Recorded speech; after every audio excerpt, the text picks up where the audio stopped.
The next South American youngsters that could head to Europe. This was written by Tim Vickery.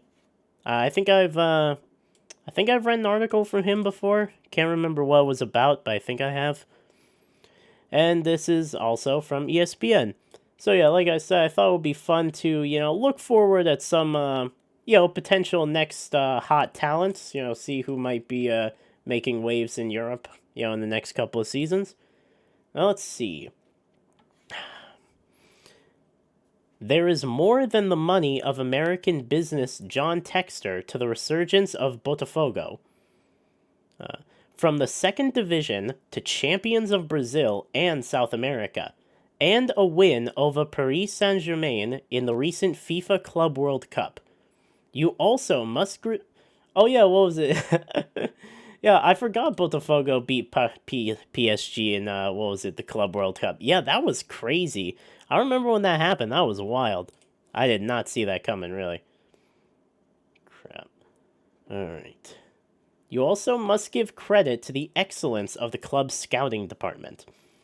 The outstanding example is center forward Igor Jesus, signed on a free transfer from Shabab Al Ali a year ago, and now made a move to the Premier League at Nottingham Forest. There is also goalkeeper Lucas Perry, who was a reserve at Sao Paulo until he was signed by Botafogo, where he enjoyed a magnificent 2023. Now, via Leon, he moves to Leeds United. Sometimes that is not always the case. Let's see. Terms were agreed between the clubs, but at the last minute, goalkeeper John Victor decided to stay with Botafogo rather than cross the Atlantic to join West Ham. Yeah, well, that is something that happens sometimes. So, you could go to Europe, you could stay where you are. Yeah, it's a big decision. Sometimes people just want to stay where they are. Might not be the best for their career, but, it's up to them in the end. The temptation to try his luck in the Premier League was understandable, but after some tense moments, the Botafogo fans appeared to have forgiven his flirt with a move abroad, and he was welcomed back last Thursday, giving a typical assured performance as his team beat Liga de Quito of Ecuador 1-0 in the Copa Libertadores. What was it? I think it's... what was it? I think it's, funny when, teams from, fans of teams from, South America or somewhere get, mad at their players for, considering leaving. It's I kind of understand, but also, they're gonna leave. They are. Why are you even kidding yourselves? It's whatever. Alright. John Victor was instrumental in last year's Libertadores and league triumphs. Money helped, yes, but Botafogo's rise is just as much about a shrewd scouting network uncovering players others overlooked. But who else could make that jump to Europe? Many young South Americans will continue to be of interest around the world, but which other players could be playing in Europe soon? Alright, so we got some names, some players that could be moving to Europe soon.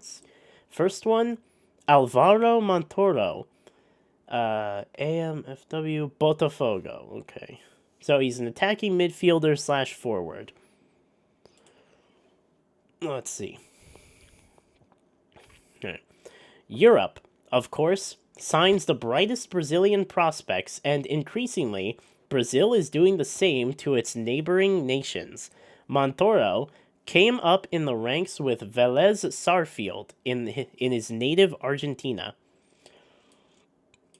Back in April, a few days short of his 18th birthday, he scored his first goal, a stoppage-time winner against Peñarol of Uruguay in the first group stage game of the Copa Libertadores. He did not stay long. Botafogo swooped in to take him north just before the Club World Cup. So impressive was he in training that he was straight into action off the bench in that epic game against PSG and immediately looked at home.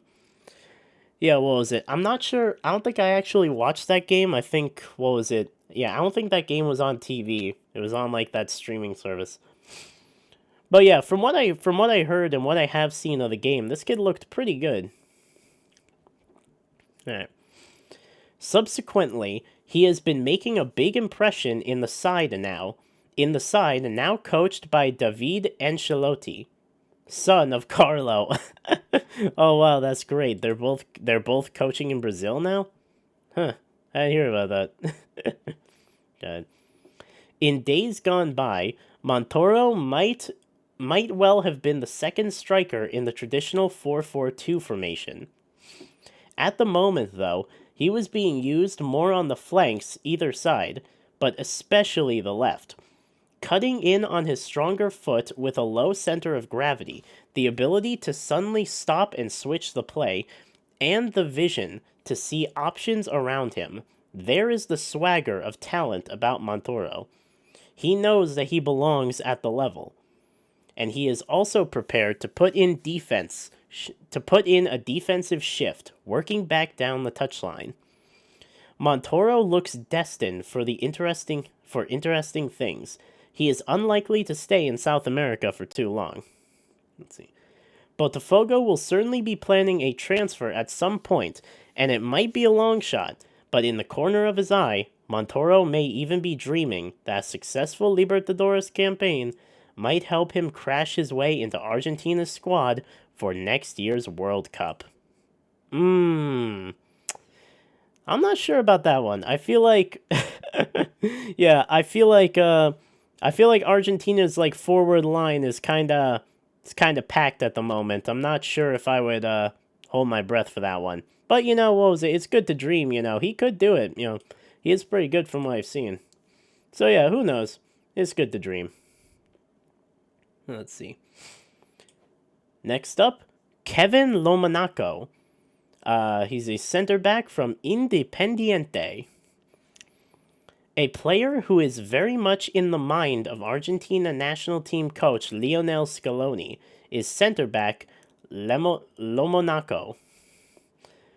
He is another Argentine who was picked up early by a Brazilian club, but in his case, he ran into a problem. While playing for Red Bull Bragantino, he was found guilty of deliberately picking up a yellow card and was banned for a year for match manipulation. Huh. Yeah, I'm not sure how many European clubs are really going to be looking at him. But players have done worse and still gotten transfers. I don't know. He might... never mind what I said. He's probably going to be fine. Bragantino sent him back to Argentina to rebuild his career, and he has enjoyed a splendid year with Independiente. Let's see. Lomonaco is a strapping figure, but he is also quick, meaning that he can work well in a team that employs a high defensive line. He also loves bringing the ball out from the back. I mean, what center back doesn't nowadays? Oh, God. He may need to judge the moment better. It can be a little reckless, but his capacity to contribute to the attacking play, drawing markers and creating space for those in front of him is also a useful asset, and one which has put him on the radar of Barcelona.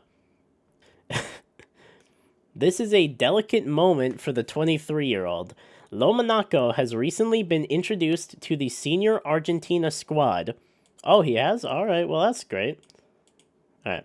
Center back is a position where the world champions need the renewal. You could say that again.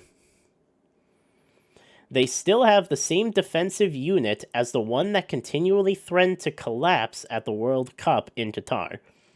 And there are not a lot of options around.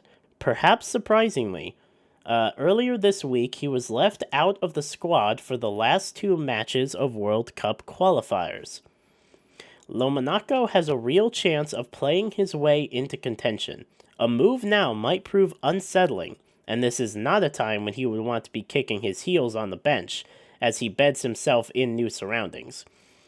Yeah, so what it's saying is, like, he might not want to, like, so I think what they're trying to say with this last sentence is, like, he might not want to, mess up his situation a bit, like, become a bench warmer when, the World Cup is coming up and he actually has a kind of decent chance of making the squad. He's been playing with the national team recently, and, they could use some good defenders. So it's like, you gotta weigh your options. You gotta say, is this the right time? Do I think I'm definitely gonna play where I'm going, or like, am I just gonna sit on the bench?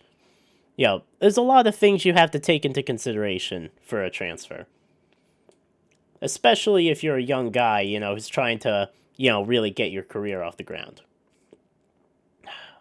All right, next up, Vitao, center back for Internazionale. Let's see. A Brazilian equivalent of Lomanaco is Vitao of Internacional, a 25-year-old center back with an interesting combination of size and pace. Vitao has already played in Europe, as he spent 18 months with Shakhtar Donetsk. Pretty good team in Turkey. Crap. Helping them to the Ukrainian League title. Oh, wait. They're not a Turkish... Oh, wait, no. I think I got them confused with someone else. Dang it. Alright. So they're not Turkish, they're Ukrainian. I got them confused with someone else. Helping them to the Ukrainian. God damn it. I can't talk right now. Helping them to the Ukrainian League title, and then moving back home as a consequence of the war. Oh, yeah, it probably was smart to get out of there.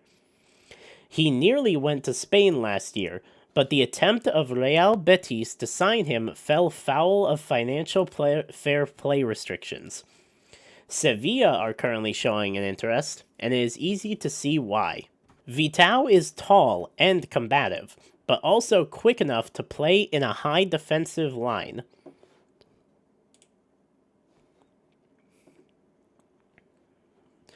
But he is another one who may have reasons for wanting to stay put.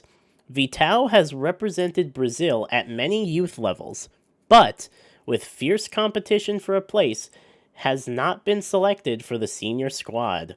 Ooh. So it's kind of the opposite of Lomanaco. What was it? There's a lot of what was it? He hasn't been selected for the senior squad since there's more competition. Got a harder time breaking through to the senior team. A new coach, though, offers up fresh possibilities. With Carlo Ancelotti in the stadium, Vitao produced a sound performance under pressure last Wednesday night, as Inter restricted a powerful Flamengo side to only a 1-0 win in the away leg of their Libertadores round of 16 tie. So yeah, that is a good sign. Putting in a good performance, right in front of the new national team coach, could earn him some brownie points. Could help him make it onto the squad. Let's see. And also help him get a move, obviously. Let's see. With the European season only getting started and players not yet in full competitive rhythm, let's see. Vitao might have an outside chance of being named in the next Brazil squad on August 25th. Let's see.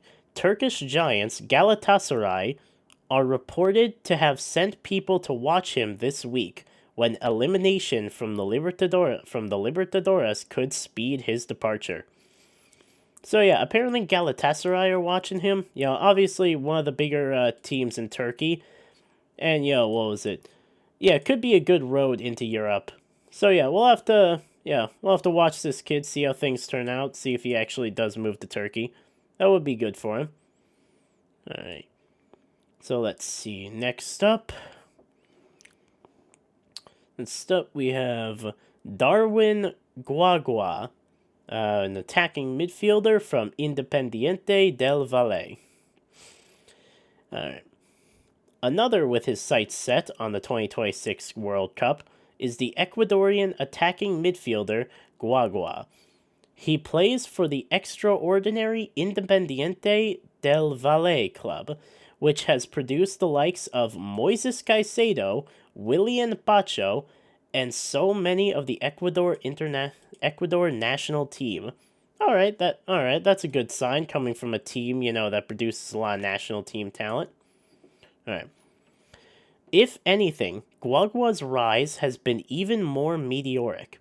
In March of this year, he was helping out the national team in training, a member of the side that provided opposition for the seniors as they prepared for a World Cup qualifier against Chile.